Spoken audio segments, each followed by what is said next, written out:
This podcast is brought to you by the Washington State Department of Health. As we continue to listen, learn, and grow, we are amplifying Black voices and perspectives in an effort to start a new COVID-19 vaccine conversation. We're sharing stories intended to help us navigate this unprecedented time together and to co-create solutions in support of the Black community. Hear these stories at weconsiderwa.org.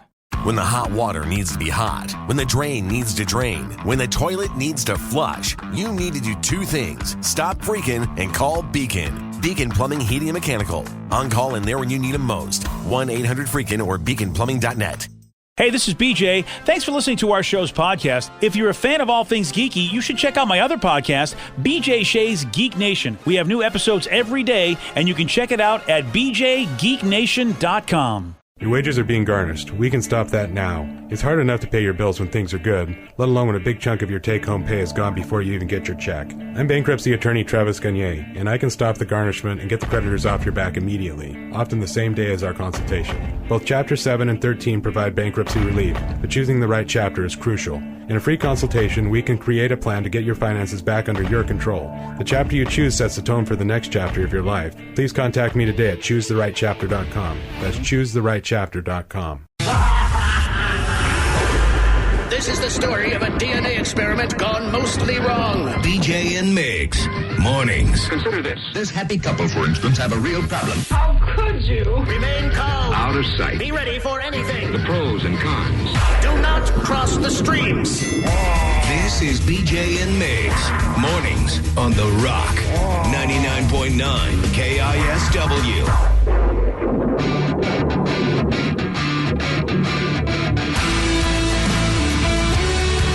99.9 KISW, the Rock of Seattle. Blake Shelton, you know that guy. Always around here. Yeah. Drinking that ice cold beer. Oh, look at you. You really know that guy. I know him. Isn't he Mr. Gwen Stefani? That's what I was going to say. Husband of Gwen Stefani. The luckiest man in the world. That's all I know. Not wrong. Also, he's helping people with their voice. That is very true. And also, on the flip side, I feel like she's pretty lucky as well. He seems like a pretty awesome dude. Yeah. Hey, look, you know what? If they're happy together, you're right. Then the luck is right there between them both. Yeah, let them be happy. Yeah.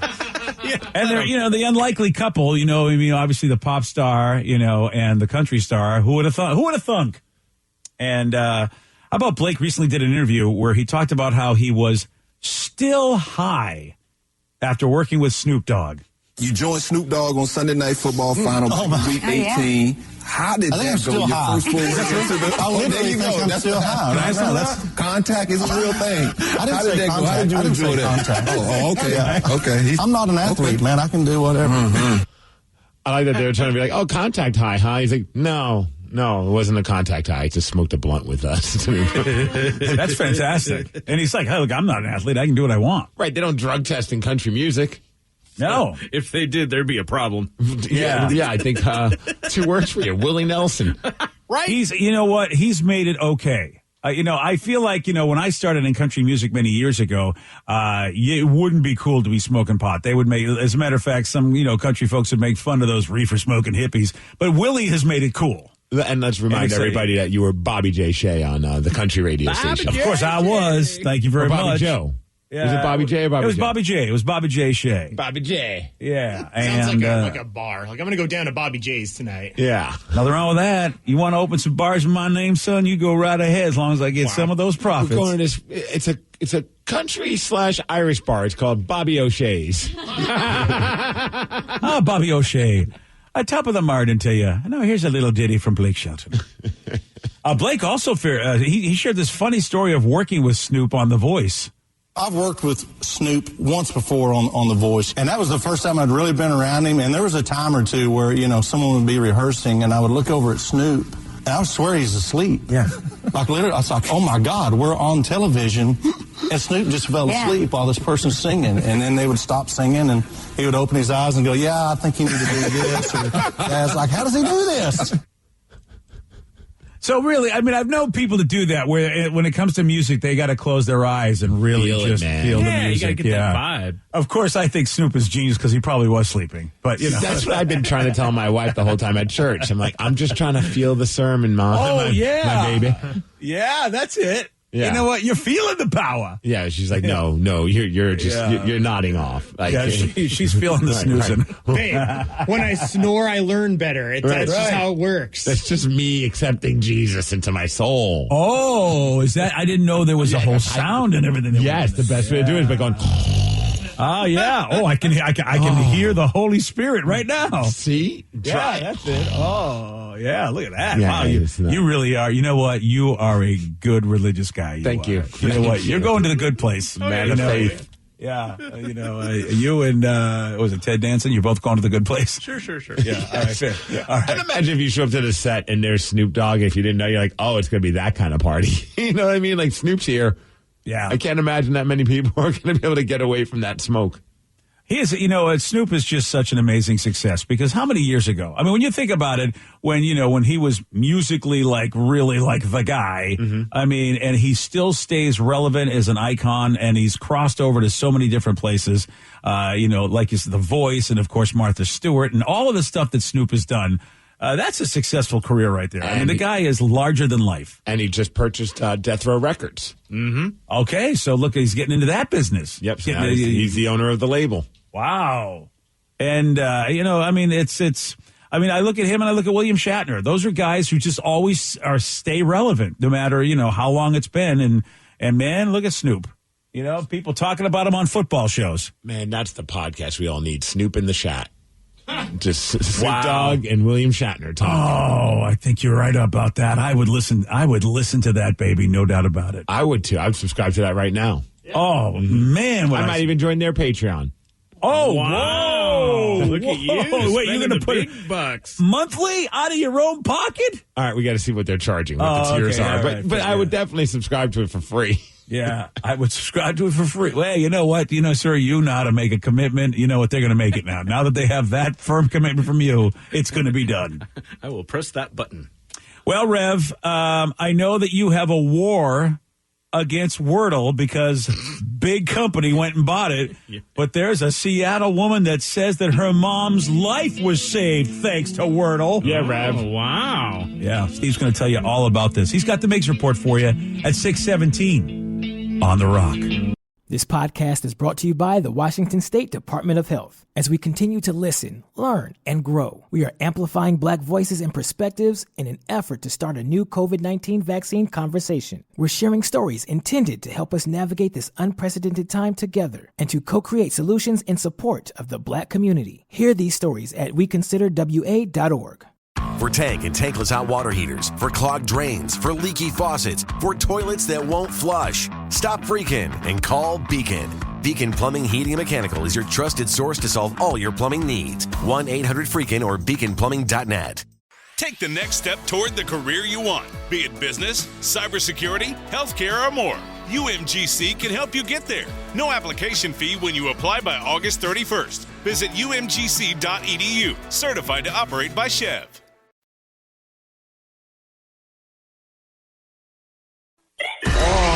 BJ and Migs, mornings, continues on The Rock, 99.9 KISW.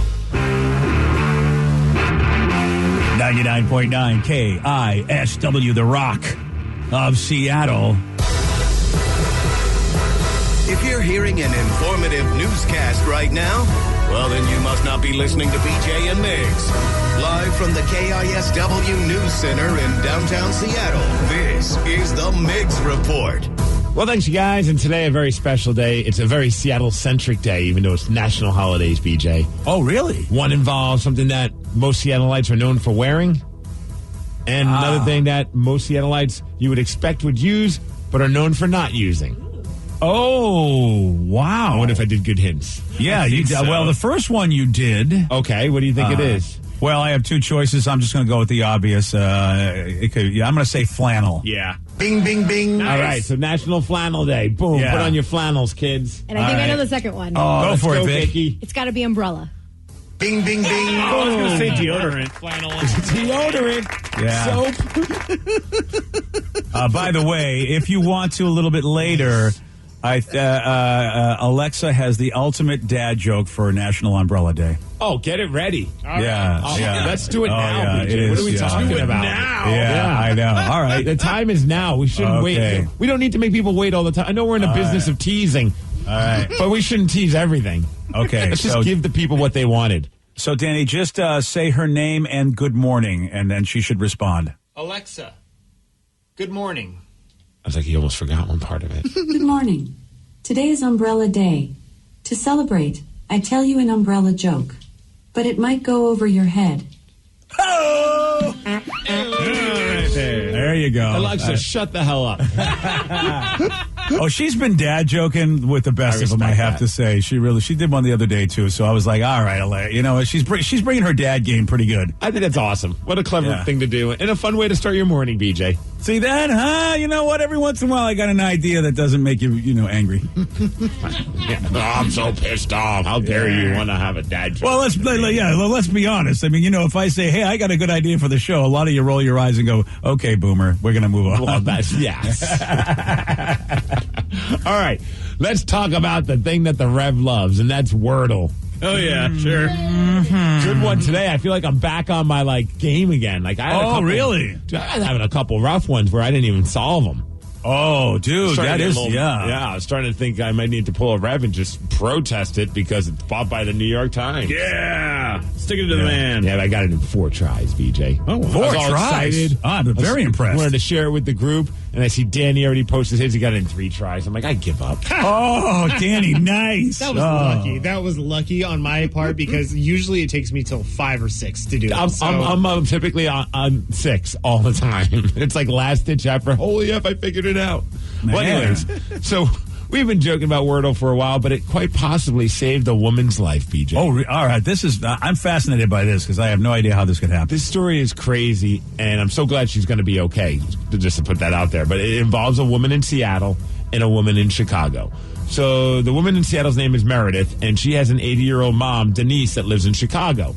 Okay. Well, she realized, I don't know what's going on. She's not answering my texts and not updating her Wordle. So she's like, I think something's wrong because her mom would constantly update her on her Wordle scores. Yeah. So she suspected something might be strange going on. So she called the cops, found out that Denise was being held captive in her home. Whoa. Right? Oh, that is awesome that's how she found it. Like Wordle was the way this got solved. In fact, here's Meredith talking about it, and Denise. I didn't send my older daughter a Wordle in the morning, and that was disconcerting to her. I'm across the country, and I noticed this. I never thought in a million years this is what was happening, but it was. I'm very lucky. So what was happening was a naked and bleeding man broke into her house through the front window, confronted her while she was in bed, then made her take a shower with him, and then locked her in a bathroom. Oh, wow, dude, that's horrifying. Right? So she's thinking, I'm not going to be able to make it out of this alive. But thank God, of all things, the daughter was like, man, mom hasn't played Wordle. I should check into these things. And here they are talking about that. I was in shock. He just threatened me. I was trying to survive. That's all. He said, I won't harm you or molest you. Then he said, no, I'm not warm enough. We have to take a bath. He took 2 knives from my kitchen. And he told me he liked those. I didn't think I was going to live. Oh, that poor woman. Right? Wow. 17 hours for the police to finally subdue this guy and free the woman. I think it's time to move to 17 hours. Chicago. Yes. Whoa. Well, first off, man, that's one concern I have with my mom-in-law, is that she doesn't have a cell phone. She just doesn't know how to use that stuff. And it's tough for me because it's like, wow, we really are out of touch with you because we're so far across the country. Whereas I'm so happy that this woman has technology that she uses that you can keep up to date with her like this. I mean, that's fantastic. Who knows what would have happened if the police were not informed? I mean, you just don't know how that would have gone. The lady says that the guy said he's not going to hurt her, but I mean, are you really going to put a lot of stock into the words of a guy who's naked and bleeding and wants you to take a shower with him or in a bath? And I look, you know what? He was probably on something, off something. Either way, he was not in his right mind. And that, you can't trust what he says. Wow, dude. Wordle saves the day. Rev, that's got to change your mind, Rev. Wordle, the New York Times does not want to stop the great power of Wordle. That's the most important part about this story. Is that will Rev actually stop his protest? Yeah. No. Wow.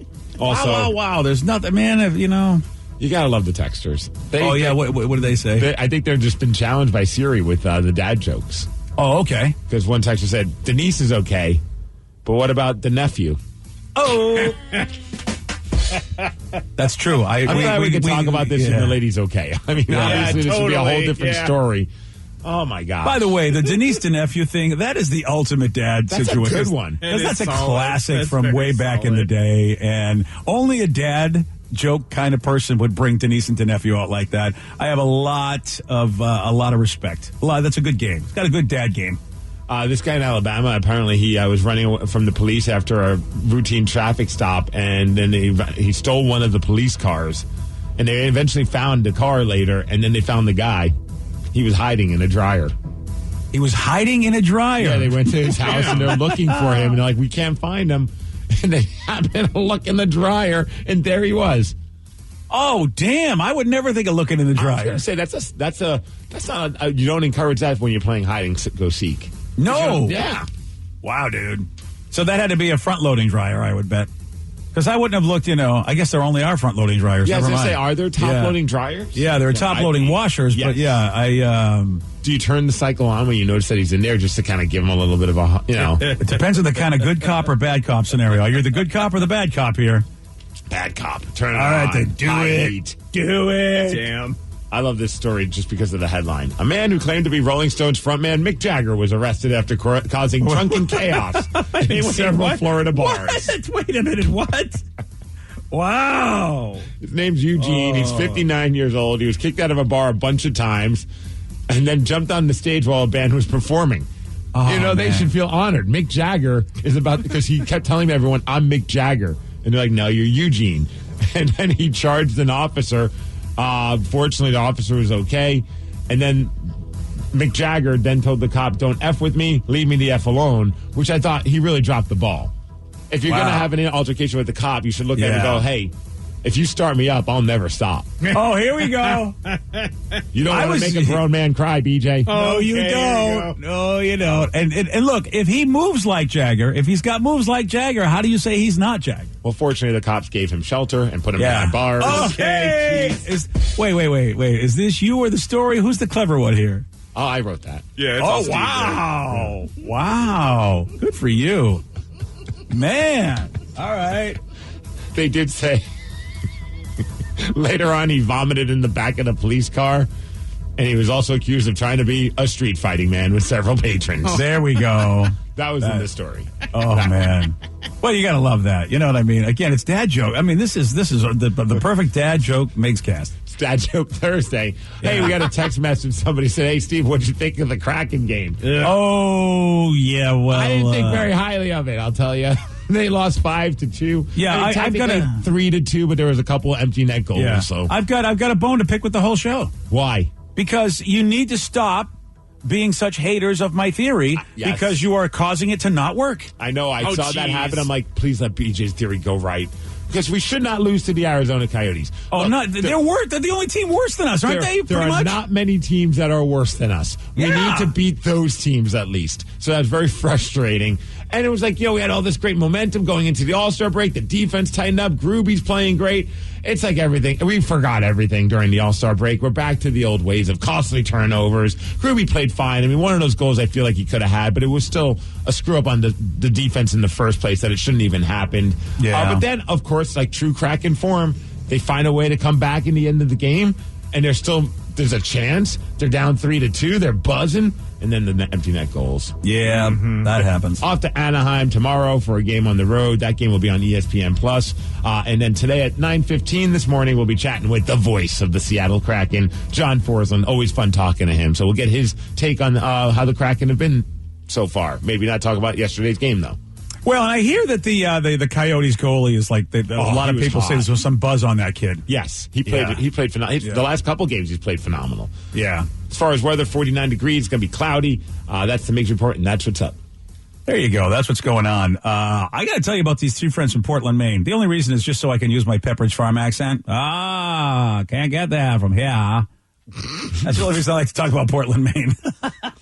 It's like, what the hell just happened? That's how they talk up in Portland, Maine. It's it's like the Pepperidge Farm guy, if you remember those commercials. Pepperidge Farm remembers. Exactly. That's how everybody in Portland, Maine is. That would drive me nuts. Dude, it's like high Massachusetts people. It's just like everything is slower. Like slower, squeakier.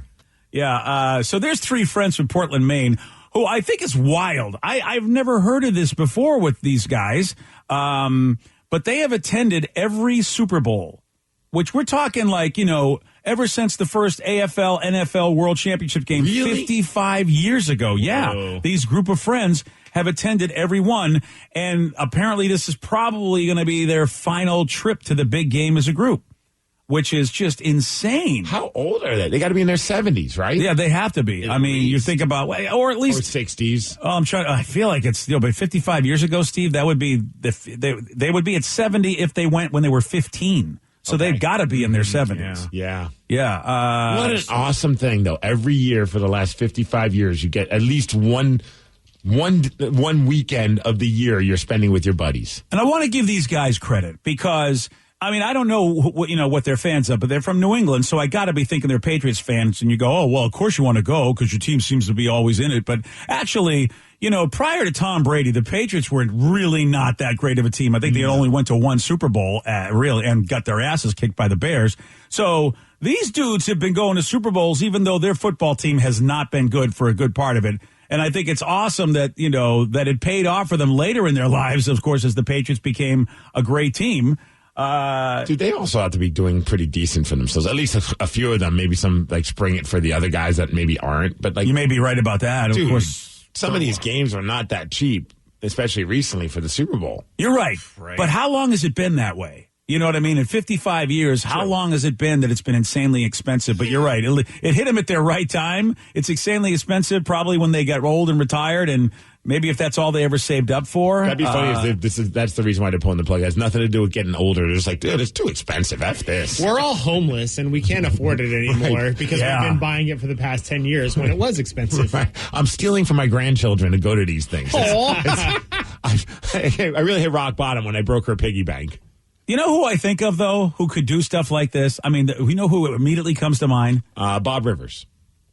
Wow, no, that's not who comes to mind, but okay. Who would do something like this? Like Craig every Gass. year do a tradition. I think of you and the Ted Smith. I feel like this is something that you two would do. Like there's some yearly thing, you being best buds like that you would do this for as long as you could. Well, Ted does do something like this, and he's invited me, but it's just never able to make it work out. But he goes every year to one college football game with a group of his buddies, and they always make it a point to meet. They pick one every year, and they go to. It's not the same game, but that's kind of the fun of it because they're such college football nerds that they are like, okay, this is the one we're definitely going to travel and go to. I did go to one that was in California, in San Francisco, and it was Maryland taking on the Beavers of Oregon in a bowl game, and it was awesome. Wow, yeah, that's cool. See that I like. You know what? I gotta love a tradition like that. I really do. It's gotta be though. 55 years of seeing the Super Bowl. Which is really so. For all of its years of existence, they've been to every one. I love stuff like that. I don't know what kind of craziness they get into. You'd imagine when they were a little bit younger. I hope somebody kept some kind of a journal or a tally, because that seems like that would be an incredible book that could be even turned into some ridiculous Disney movie. Oh yeah, you know what I mean? Like that. In 55 years, they had to have some crazy stories. Yeah, and I feel, you know what? I mean, if maybe ESPN, not on the same level as Ted and I, trying to score weed and getting into a fight with homeless people, but I mean, it could still be something like that. Oh yeah, because you've got all of the festivities of being in that city. So they've been to so many cities, been to so many celebrations like that. Steve, I think ESPN. Why wouldn't they do a 30 for 30 on these guys? And you cast De Niro, Pacino, Morgan Freeman. Oh, I was going to say Danny Glover. Danny Glover. I don't care. And Robert Trejo. Whoa. And Robert's the troublemaker of the crew, of course. Wow. Like he stabbed somebody at some point. I love this. I don't know why, but he just has to because he's badass. Yeah, all right. Listen, I got however you want to do it. You're the writer of this, so you'll probably have to talk to the director and work it all out. But that's a great cast you got there. I did a little bit of math because one of them said he shelled out $2,500 for his ticket, which is 400 times more than the cheap seats cost in 1967, which would have been about $6.25. Isn't that amazing? Wow. You can't even get half of a beer for $6.25 at a Super Bowl game. You bring $6.25, they laugh at you and say, well, take the bus home. Yeah, I don't know if there's anything there. I don't even think you get a bag of peanuts. And look, I bet if we actually did the math and said, okay, what is $6.25 worth today? It is not the price of that ticket. They have just, not only has inflation happened, but they have also said, guess what? We are just going to gouge the hell out of people, and it's just nuts. It would actually only be about $8.42 nowadays with the inflation. So isn't that amazing? $10 would have cost for the ticket. Wow. So that $6 ticket would be $10 today.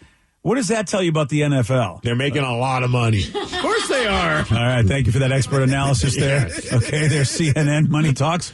Just call me Jim Kramer. So you went to a Super Bowl, Steve. Yes, correct? I did. Are you the only one on the show that's been to a Super Bowl? I believe so. Yes. I broadcast from Super Bowl celebration stuff because, when I did radio in Arizona, it would come to Tempe from time to time. And so it was, I think, the Steelers-Cowboys Super Bowl that I was there and broadcasting live almost every day for our show, but I didn't actually go to the game. That's so awesome that you got to go. But the atmosphere would have been more awesome if we let Marshawn run the ball. Oh. But no, in all seriousness, I always said that. Like, the ending wasn't how I hoped, but I'm so happy that I got to experience going to a Super Bowl, seeing my favorite team in the Super Bowl, all the pomp and circumstance. It was obviously, I would have wished it ended differently, but in a weird way, I still got it's cool to say that I saw Tom Brady play in a Super Bowl game too. As much as I'm not a Tom Brady fan, to be able to say one of the greatest of all time play at the highest level, that was pretty cool.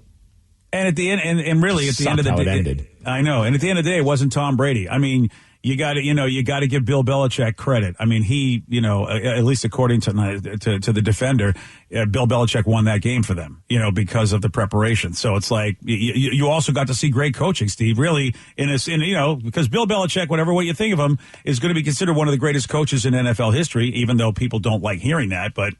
I mean, I would have been fine never seeing Malcolm Butler play in that game, I'll tell you that. And Butler's the guy that gave Belichick the credit, saying, you know what, he made me practice for this particular play. And, I agree with you, Steve. I think that is a great game to see. Plus, it was so exciting. Oh, the whole game was great. And it just sucks that I was like, man, it could have been the greatest weekend of my entire life had it just been just a little bit different. Just a little bit different. Well, dude, and I to say I'm with you, even though it sucked, but to be in Western New York when Buffalo went to the Super Bowl 4 straight times, which we will never maybe ever see again. I don't know if we'll ever see one team go to 4 back-to-back Super Bowls like that, even though they lost all of them, to still get there 4 times in a row. It was a great ride. I was so happy to be doing a radio. We had the big stars on our show at the time. It was great. It was a great 4 years of football, man. And I think it would have stung a whole lot more if that was like the only opportunity the Seahawks have ever. It was, having them win the year before, it softened the blow a teeny tiny bit, not enough. But at least you're just like, okay, I've still experienced witnessing, granted not in person, but watching it on TV with the crew, watching the Seahawks win the Super Bowl. If that was like the only time that the Seahawks have ever made it into the Super Bowl since like 2006 or whatever that was, that would have been a dagger. I'd still be bitter right now. You aren't kidding, man. Yesterday, Steve, he did get this one wrong. Which war interrupted construction of the Washington Monument in Washington, D.C.? I'm going to go with World War I. No. Vietnam. No. Okay, yeah. You know what? They were like, yeah, guys, we're going to put a monument up here in Vietnam. Wait, we got to stop. The War of 1812. No. You guys are historic war shamers. Yes. I've said that so many times on this show. I'm sorry. It's the greatest answer in the history of Beat Miggs. I feel like that answer is always going to be highlighted. We should save the audio. I don't think Steve can beat that answer. I mean, it's I really don't. Not. No, you really. But you know what, though? We've challenged him, so maybe he will. We were looking, of course, for Civil War. You want a shot at beating Steve? You got it. 206-421-ROCK. We're playing Beat Miggs at 647 on The Rock. Today's podcast was brought to you by Travis Gagne, bankruptcy attorney. He's here right now and has agreed to answer more of your questions about bankruptcy.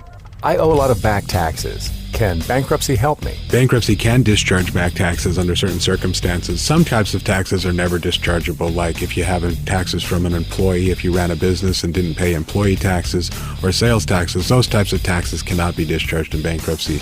However, most people don't have those kind of taxes. Most people have just regular income taxes. If you owe income taxes and you filed your tax returns but just weren't able to pay the taxes, if the taxes are more than 3 years old and you filed the tax returns, those types of taxes can be discharged in bankruptcy in most circumstances, especially through a Chapter 13 case. Thanks, Travis. If you have more questions about bankruptcy, you can reach out to Travis anytime at ChooseTheRightChapter.com. That's ChooseTheRightChapter.com. Thanks for listening.